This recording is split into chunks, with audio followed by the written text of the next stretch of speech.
നമസ്കാരം. മലയാളി വാർത്ത ഇൻസൈഡിലേക്ക് സ്വാഗതം. സമാധാന ചർച്ചയോ അതോ യുദ്ധമോ ഇറാന് തീരുമാനിക്കാം. ഡൊണാൾഡ് ട്രംപിന്റെ താക്കീത്. എന്നിട്ടും ഒരക്ഷരം പ്രതികരിക്കാതെ പ്രകോപനം തുടർന്നുകൊണ്ടിരുന്ന ഇറാന് അതേ നാണയത്തിൽ മറുപടി കൊടുത്ത് അമേരിക്ക. USS ട്രിപ്പോളി എന്ന ഭീമൻ യുദ്ധക്കപ്പൽ പശ്ചിമേഷ്യൻ കടലിടുക്കുകളിലേക്ക് നീങ്ങിയതും ഇറാനിൽ നിന്ന് JD വാൻസിന് ഒരു ഫോൺ കോൾ. ചർച്ചകൾ ഉടൻ ആരംഭിക്കാമെന്ന്. IRGCയുടെ യുദ്ധം എന്ന നിലപാട് കാറ്റിൽ പറത്തി സമാധാന ചർച്ചയ്ക്ക് തയ്യാറെടുത്ത് ഇറാൻ പ്രസിഡന്റ് മസൂദ് പെസഷ്ക്യാൻ. ട്രിപ്പോളി ഇറങ്ങുന്നത് വെറുതെയല്ലെന്ന് മസൂദിന് നന്നായിട്ടറിയാം. 25,000 കോടിയുടെ അതിമാരക ആയുധങ്ങളാണ് USS ട്രിപ്പോളിയിലുള്ളത്. ഇറാന്റെ പ്രതിരോധ കോട്ടകളെ നിഷ്പ്രഭമാക്കാൻ ശേഷിയുള്ള അമേരിക്കയുടെ ഏറ്റവും വലിയ തന്ത്രപ്രധാന ആയുധമാണ് ഈ പടക്കപ്പൽ. അപകടം തിരിച്ചറിഞ്ഞാണ് ഇറാൻ ഇപ്പോൾ ചർച്ചയ്ക്ക് തിടുക്കം കൂട്ടുന്നത്. ഇതുവരെ അമേരിക്കയോട് കലിതുള്ളിയ ഇറാൻ വിദേശകാര്യമന്ത്രി അബ്ബാസ് അരാഗ്ചി വരെ ട്രിപ്പോളി ടെഹ്റാൻ ലക്ഷ്യമാക്കി കുതിക്കുന്നതോടെ മയപ്പെട്ടു. IRGC കൊണ്ടുവിതറുന്ന മൈനുകൾ ട്രിപ്പോളിക്ക് വെറും തോട്ടയാണ്. ഇറാന്റെ മിസൈലുകൾക്ക് ട്രിപ്പോളിയുടെ 7 അയലത്തേക്ക് പ്രവേശിക്കാൻ പോലും കഴിയില്ല. ചുരുക്കി പറഞ്ഞാൽ ട്രിപ്പോളി ഇറാന്റെ അന്തകനാണ്. ആധുനിക നാവിക യുദ്ധ ചരിത്രത്തിൽ പുതിയൊരു അധ്യായം കുറിച്ചുകൊണ്ടാണ് USS ട്രിപ്പോളി ഇറങ്ങിയിരിക്കുന്നത്. വെറുമൊരു പടക്കപ്പൽ എന്നതിലുപരി ലൈറ്റ്നിങ് കാരിയർ എന്ന വിശേഷണമുള്ള ഈ കപ്പൽ എതിരാളികളുടെ പേടി സ്വപ്നമാണ്. USS ട്രിപ്പോളിയുടെ ഏറ്റവും വലിയ സവിശേഷത അതിൽ വിന്യസിച്ചിരിക്കുന്ന F-35B ലൈറ്റനിങ് സെക്കൻഡ് സ്റ്റെൽത്ത് വിമാനങ്ങളാണ്. സാധാരണ വിമാനവാഹിനി കപ്പലുകൾക്ക് വിമാനം ടേക്ക് ഓഫ് ചെയ്യാൻ നീളമേറിയ റൺവേകളും കറ്റാപുൾട്ട് സംവിധാനങ്ങളും വേണം. എന്നാൽ F-35B വിമാനങ്ങൾ short take off and vertical landing സാങ്കേതിക വിദ്യ ഉപയോഗിക്കുന്നവയാണ്. ഇതാണ് ഇതിലെ ഏറ്റവും പ്രധാനപ്പെട്ട ഒരു കാര്യം. Vertical landing. ഒരു ഹെലികോപ്റ്ററിനെ പോലെ ലംബമായി താഴെ ഇറങ്ങാൻ ഈ വിമാനങ്ങൾക്ക് കഴിയും. Lift fan system. പ്രത്യേക ലിഫ്റ്റ് ഫാൻ സംവിധാനം ഉപയോഗിച്ച് കപ്പലിൻ്റെ ചെറിയ ഡെക്കിൽ നിന്ന് പോലും ഇവയ്ക്ക് പറന്നുയരാനാകും. ഏകദേശം 830 കോടി രൂപ വിലമതിക്കുന്ന ഈ അത്യാധുനിക വിമാനങ്ങളാണ് ട്രിപ്പോളിയുടെ ഏറ്റവും വലിയ കരുത്ത്. അമേരിക്കൻ നാവികസേനയുടെ അമേരിക്ക ക്ലാസ് വിഭാഗത്തിൽപ്പെട്ട കപ്പലാണ് USS ട്രിപ്പോളി. പരമ്പരാഗത യുദ്ധക്കപ്പലുകളിൽ കാണാറുള്ള വെൽ ഡെക്ക് ഇതിൽ ഒഴിവാക്കിയിരിക്കുന്നു. ഇതിന് പകരം വിമാനങ്ങൾ സൂക്ഷിക്കാനുള്ള ഹാങ്ങറുകൾക്കും ഇന്ധനത്തിനും അറ്റകുറ്റപ്പണികൾക്കുമുള്ള സ്ഥലം വർദ്ധിപ്പിച്ചു. ഇതിലൂടെ ഒരേ സമയം 20-ലധികം F-35B സ്റ്റെൽത്ത് വിമാനങ്ങളെ വഹിക്കാൻ ട്രിപ്പോളിക്ക് സാധിക്കുന്നു. ഈ പ്രത്യേക കോൺഫിഗറേഷനെയാണ് നാവികസേന ലൈറ്റനിങ് കാരിയർ എന്ന് വിളിക്കുന്നത്. ഇതൊരു ചെറിയ വിമാനവാഹിനി കപ്പലിന് തുല്യമായ പ്രഹരശേഷി നൽകുന്നു. ഇറാന്റെ തീരപ്രദേശങ്ങൾ റഷ്യൻ നിർമ്മിത S-300, ഇറാൻ സ്വന്തമായി വികസിപ്പിച്ച ബവർ 373 എന്നീ മിസൈൽ പ്രതിരോധ സംവിധാനങ്ങളാൽ സുരക്ഷിതമാണ്.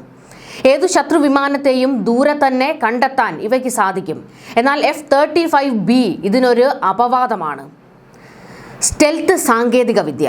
റഡാർ സിഗ്നലുകളെ ആഗിരണം ചെയ്യുന്ന പ്രത്യേക കോട്ടിങ്ങും ആയുധങ്ങൾ വിമാനത്തിനുള്ളിൽ തന്നെ ഒളിപ്പിച്ചു വയ്ക്കുന്ന സംവിധാനവും ഇറാന്റെ റഡാറുകളെ കബളിപ്പിക്കാനും ഇവയ്ക്ക് സഹായിക്കുന്നു.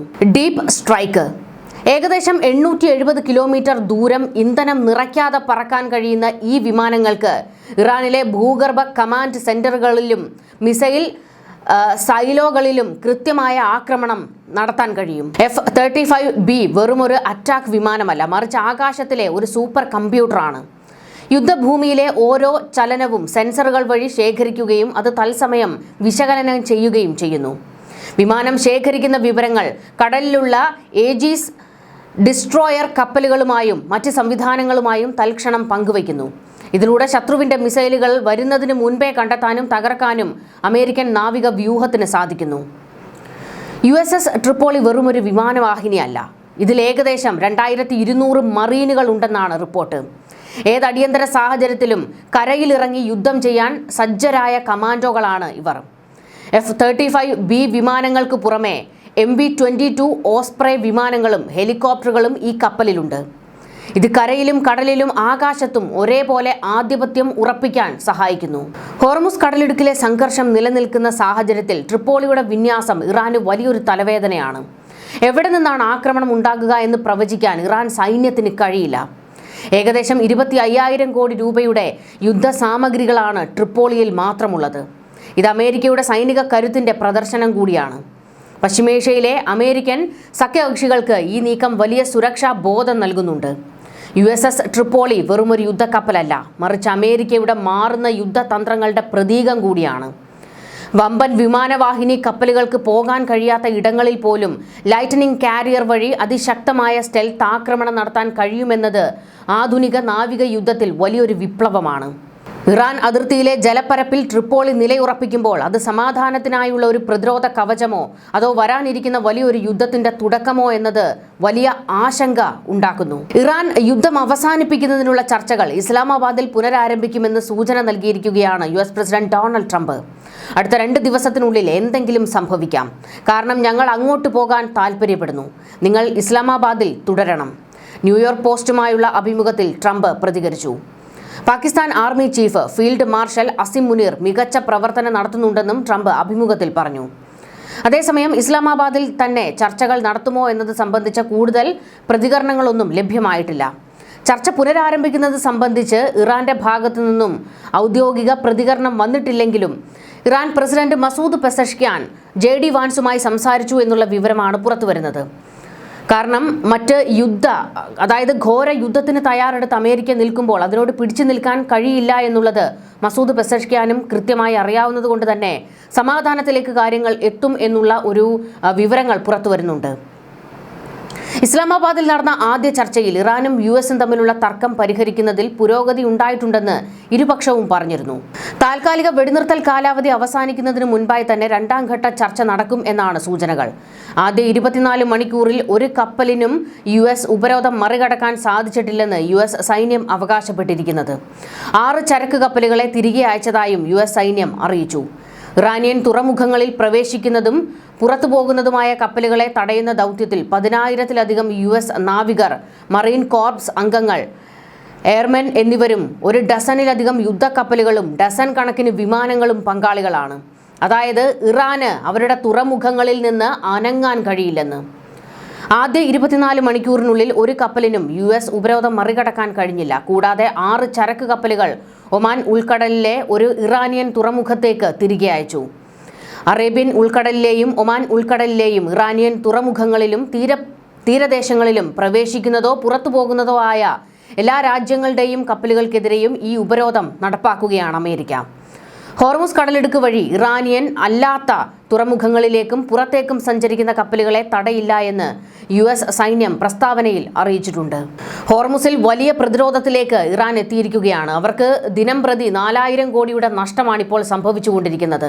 അതുകൊണ്ട് അധികം ബലം പിടിക്കാൻ ഇനി ഇറാന് കഴിയില്ല. ഇതിനിടെ ഇറാനിയൻ തുറമുഖങ്ങളിൽ അമേരിക്ക ഏർപ്പെടുത്തിയ നാവിക ഉപരോധം അങ്ങേയറ്റം ഉത്തരവാദിത്തരഹിതവും അപകടകരവുമാണെന്ന് ചൈന പ്രതികരിച്ചു. മേഖലയിൽ നിലനിൽക്കുന്ന വെടിനിർത്തൽ കരാറിനെ തകർക്കുന്നതാണ് അമേരിക്കയുടെ നീക്കമെന്ന് ചൈനീസ് വിദേശകാര്യ മന്ത്രാലയം കുറ്റപ്പെടുത്തി. ഹോർമുസ് കടലിടുക്കിലൂടെയുള്ള കപ്പൽ ഗതാഗതത്തെ ഇത് കൂടുതൽ സങ്കീർണമാക്കുമെന്നും ചൈന മുന്നറിയിപ്പ് നൽകി. ഇറാനിൽ നിന്ന് ഏറ്റവും കൂടുതൽ എണ്ണ വാങ്ങുന്ന ചൈനയെ സമ്മർദ്ദത്തിലാക്കാനും അമേരിക്ക ഈ നീക്കത്തിലൂടെ ലക്ഷ്യമിടുന്നുണ്ട്. അമേരിക്കയും ഇറാനും തമ്മിൽ 2ാം ഘട്ട ചർച്ച നടക്കുന്നതിൽ ചൈനയുടെ റോളുമുണ്ട് എന്നുള്ള വിവരങ്ങൾ പുറത്തേക്ക് വരുന്നുണ്ട്.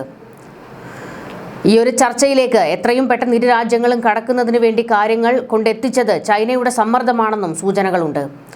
തങ്ങളുടെ പരമാധികാരത്തിന്മേലുള്ള കടന്നുകയറ്റമാണ് അമേരിക്കയുടെ ഉപരോധമെന്ന് ഇറാൻ ഐക്യരാഷ്ട്രസഭയിൽ പ്രതികരിച്ചു. നിലവിൽ ഹോർമുസ് കടലിടുക്കിലൂടെ ചൈനീസ് കപ്പലുകൾ മാത്രമാണ് പരിമിതമായ രീതിയിൽ കടന്നുപോകുന്നത്. എന്നാൽ അമേരിക്കൻ ഉപരോധം ചൈനയുടെ എണ്ണ ലഭ്യതയെ ഗുരുതരമായി ബാധിക്കുമെന്നാണ് സാമ്പത്തിക വിദഗ്ധർ വിലയിരുത്തുന്നത്. പൂർണ്ണമായ വെടിനിർത്തലിലൂടെ മാത്രമേ മേഖലയിൽ സമാധാനം പുനഃസ്ഥാപിക്കാൻ കഴിയൂ എന്ന് ചൈനീസ് വിദേശകാര്യ വക്താവ് ഗുവോ ജിയാകുൻ പ്രതികരിച്ചു. ചർച്ചകളിലൂടെ പ്രശ്നപരിഹാരത്തിന് ശ്രമിക്കണമെന്നും ഗതാഗതം സാധാരണ നിലയിലാക്കാൻ പ്രായോഗിക നടപടികൾ സ്വീകരിക്കണമെന്നും ചൈന എല്ലാ കക്ഷികളോടും ആവശ്യപ്പെട്ടു. സംഘർഷം ലഘൂകരിക്കുന്നതിനാണ് മുൻഗണന നൽകേണ്ടതെന്നും അദ്ദേഹം കൂട്ടിച്ചേർത്തു. ഇറാൻ പുതിയ വ്യോമ പ്രതിരോധ സംവിധാനങ്ങൾ കൈമാറാൻ ചൈന തയ്യാറെടുക്കുന്നു എന്ന വാർത്തകൾ വക്താവ് നിഷേധിച്ചു. ഇത്തരം റിപ്പോർട്ടുകൾ കെട്ടിച്ചമച്ചതാണെന്നും അദ്ദേഹം വ്യക്തമാക്കി. അതേസമയം ഇറാനെ സൈനികമായി സഹായിച്ചാൽ ചൈനീസ് ഉൽപ്പന്നങ്ങൾക്ക് 50% താരിഫ് ഏർപ്പെടുത്തുമെന്ന് ഡൊണാൾഡ് ട്രംപ് ഭീഷണി മുഴക്കിയിരുന്നു.